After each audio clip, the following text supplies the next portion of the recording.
یا پھر اس کا دوسرا مطلب یہ بھی تھا، یا شٹ آف کال دینے کے بعد کہا کہ نہیں سی پیک اتھارٹی بھی ہے، پاکستان کے قانون اور دستور کی ایسی کی تیسی. یہی ہے نا، اس کا اور کوئی مطلب نہیں ہے کہ قانون ہے کوئی نہیں نہ، یعنی قانون جو دستور ہے اس کے مطابق یہ ایک انلیگل اتھارٹی ہے جس کا نام استعمال کیا جا رہا ہے، جس کا کوئی وجود ہی نہیں ہے، اس کے پیچھے کوئی قانون ہی نہیں ہے.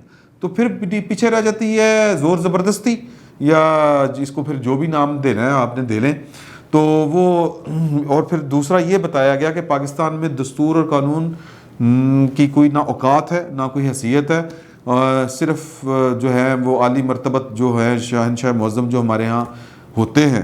اور وہ مجھے اس طرح کا جب واقعہ ہوتا ہے تو مجھے جس کرامت نذیر بھنڈاری صاحب کے ریمارکس یاد آ جاتے ہیں کہ تاریخ میں تو ایک ہوا تھا، پاکستان میں تو اٹ پٹو مغل اعظم نکل آتا ہے. یہ انہوں نے کہا تھا کہ جس کے پاس کوئی دستور ہے، دستوری عہدہ ہے، جس کے پاس ڈنڈا ہے، جس کے پاس وردی ہے، یہ تین چیزیں انہوں نے کہی تھیں، وہ پاکستان میں مغل اعظم ہے. تو یہ ایک کیس میں خیر ریمارکس تھے ان کے بڑے زبردست تھے. تو بہرحال یہ بات پریکٹیکلی اسی طرح ہی ہے.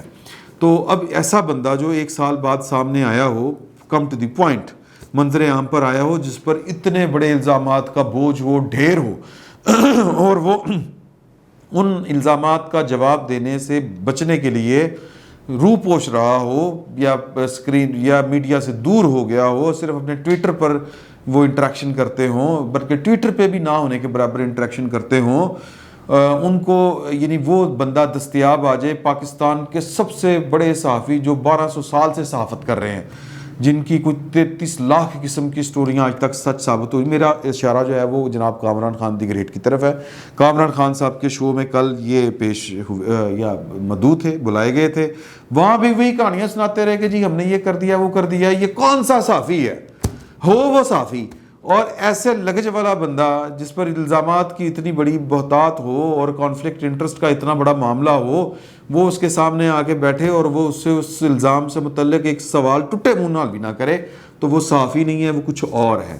ایسے صحافی جو ہوتے ہیں، جو صحافی نہیں ہوتے، کچھ اور ہوتے ہیں، جس طرح کے کامران خان صاحب ہیں، یہ ملک ایسے صحافیوں کے لیے ہے. یہ بات ذہن میں رکھیے گا. ایسے صحافی یہاں پر پروان چڑھتے ہیں، ایسے ہی صحافیوں کے لیے یہاں پہ تمغے ہوتے ہیں جو سوال جو ہے وہ آپ کی مرضی کے مطابق پوچھتے ہیں.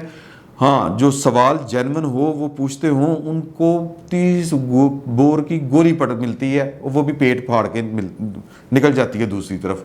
اب سار عالم، مطیع اللہ جان، رضی دادا، منصور ہمارا جو دوست ہے، وہ اس پہ ہر طرح کا الزام آپ لگا لیتے ہیں. نصرت جاوید صاحب، گمنامی کی زندگی گزاریں گے آپ، مطلب 1000 داستانیں ہیں. کبھی آپ کو جناب یعنی کوئی نامعلوم فون سے دھمکی آ جائے گی، کبھی آپ کو طالبان سے دھمکی آ جائے گی، کبھی جناب آپ کو کوئی ان دیکھے نامعلوم لوگ جو کیمروں کے اوپر جن کی وہ کیا کہتے ہیں محفوظ بھی ان کی وہ کارروائی ہو جائے، اس کے باوجود وہ پکڑے نہ جائیں، وہ سلیم شہزاد صاحب ہوں، ان کا قتل ہو جائے، سپریم کورٹ کا جج جو ہے یا ہائی کورٹ کا جج وہ انکوائری کرے، پھر بھی اس کا پتہ نہ چلے. یہ سارے وہ قبیلہ ہے جو جن کو کوئی نامعلوم افراد آ کے مار جاتے ہیں، اور انہی کو مارتے ہیں جو سوال کرتے ہیں. اور جو سوال نہیں کرتے، سامنے بٹھا کے چچو پائیاں ماما اس طرح کی باتیں کرتے ہیں، لاڈ اٹھاتے ہیں آپ کے. جو نوکری کرتے ہیں وہ کامران خان ٹائپ صاحب کے لوگ ہوتے ہیں، جن کے کاروباری سٹیکس بھی ہوتے ہیں. وہ ایک کریم کیا ہے جی ڈیڈی صاحب کا نام، ایک ہے ڈیڈی، یہی نام ہے نا جی یہی نام ہے. اور پھر ان کے ساتھ ان کے روابط، ان کی دوستیاں، یاریاں، اور پھر سٹاکس میں ان کے جو ہوتے ہیں نا وہ برحال کیا باتیں، اس پہ کیا گئی بات پہ حجت کرنا، یہ باتیں پھر کبھی صحیح کے لیے.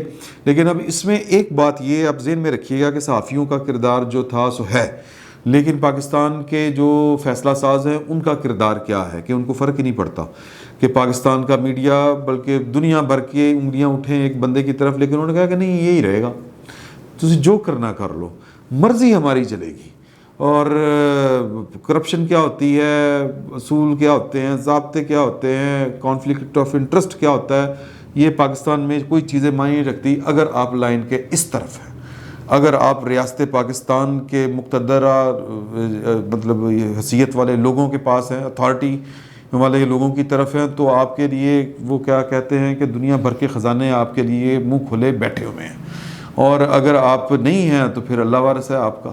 تو عاصم سلیم باجوہ کے اوپر کس نے سوال نہیں اٹھایا؟ پاکستان کی اپوزیشن ہر بندے نے، وہ جو ہیں پیپلز پارٹی کے جو ہیں بلاول بھٹو زرداری ہوں یا کوئی اور ہوں، مسلم لیگ نون کے خود نواز شریف ہوں یا مریم صاحبہ ہوں یا مولانا فضل الرحمان ہوں یا کوئی اور ہو، ہر بندے نے سوال اٹھایا. اور ایک وہ وقت آیا تھا، میں نے آپ کو بتایا تھا کہ اگر پی ڈی ایم کی بات کہیں پر سنی گئی، معاملات آگے بڑھے، تو پھر یہ ذہن میں رکھیے گا کہ جس کی قربانی بڑی آسانی سے دی جا سکتی ہے اور جس کے اوپر اعتراض بھی ہوتا ہے، وہ ہوتا ہے عاصم سلیم باجوہ. کہ یہ تو بتائیں کہ انہوں نے یہ اربوں روپے خربوں روپے یہ رحیم یار خان سے اٹھے کس طرح انہوں نے بنا لیے. ایک متوسط طبقے کے لوگ، ان کے والد صاحب ڈاکٹر تھے اور وہ ایک قتل کر دیے گئے تھے. پتہ نہیں اس کی وہ بھی ایک اندھا قتل ہی تھا، یا کم از کم مجھے نہیں پتا اس کی، میں نے تو کوئی حوالہ نہیں پڑھا کہ اس کی کوئی وجوہات ملی ہوں. اور خدا ترس آدمی، اور ان کی کیا لیں نیک نامی کی گواہی پورے کا پورا ضلع دیتا تھا. وہ جماعت اسلامی غالباً تھے یا کسی اس طرح کی ساتھ بھی وابستہ تھے، اور خدمت خلق پر پورا یقین رکھتے تھے اور اس کے لیے انہوں نے زندگی وقف کی ہوئی تھی. تو ایسے درویش شخص کے بچے جو ہیں، جو نوکری پیشہ ہوں اور وہ جناب اربوں خربوں کے وہ مالکان بن جائیں اور کچھ جواب بھی نہ کسی کو دیں اور کسی کو جواب کے قابل بھی نہ سمجھیں. تو دو باتیں ہیں. ایک بات یہ کہ تب میں نے کہا تھا کہ یار کہ پھر ان کی قربانی ہو سکتا ہے دے دی جائے، لیکن نہیں دی گئی. اس کا مطلب یہ ہے کہ پاکستان کی وہ اپوزیشن ہو، پاکستان کا میڈیا ہو یا دنیا بھر کے جو ہے وہ جس کو سول سوسائٹی کہتے ہیں وہ سوال اٹھاتی رہے، کوئی فرق نہیں پڑتا. پاکستان میں مرضی آج بھی ان کی چلتی ہے جن کے پاس اتھارٹی ہے، اور پاکستان کی جو اتھارٹی ہے وہ نہ کسی اصول اور قانون، کسی ضابطے، نہ اخلاقیات کو نہیں مانتی. ان کے اپنے اصول، اپنے قانون اور اپنے ضابطے ہیں. ہمیں تھوڑا بہت اگر گلہ کسی سے ہے تو وہ ان لوگوں سے ہے جو اپنے آپ کو صحافی تو کہتے ہیں لیکن صحافیوں والا کام نہیں کوئی کرتے، جن کے اماموں میں اگر ہم ڈھونڈیں امام اس فقہ کے تو وہ کامران خان صاحب ہیں. فی الوقت اتنا ہی. بہت بہت شکریہ آپ کا.